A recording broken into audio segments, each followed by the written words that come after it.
जब कहने को तो हम आजादी की बड़ी बड़ी बातें कह जाते हैं। जब कहने को तो हम आजादी का बड़ी बड़ी बातें कह जाते हैं। जब हमारे जवान सियाचिन की ठंड में भी अपना धर्म निभाते हैं, भीषण सी तपती धूप में भी कभी नहीं कतराते हैं, इस देश की माटी के लिए एक सांस में कुर्बान हो जाते हैं। तो क्या हम वाकई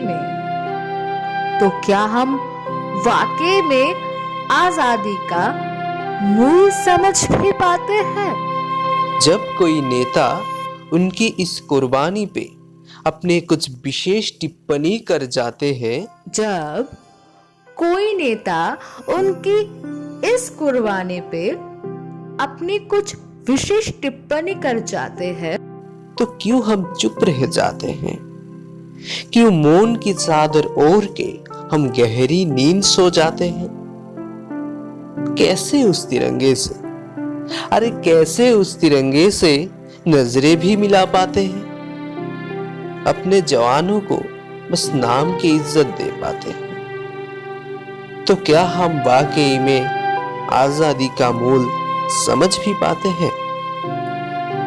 यूं कहने को तो हम अतिथि देवो भव की नारे भी दिखाते हैं। कहने को तो हम अतिथि देवो भव की नारे भी दिखाते हैं।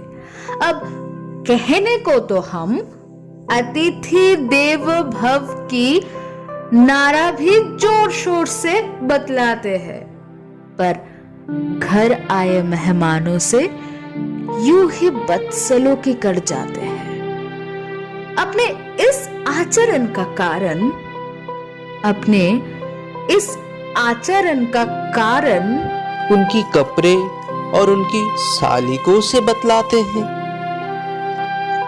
क्या हम वाकई में आजादी का मूल समझ भी पाते हैं? अस्वाद बिस्मिल भगत सिंह की नारे हम लगाते हैं। अस्वाद बिस्मिल भगत सिंह की नारे भी हम अब जोर शोर से लगाते हैं।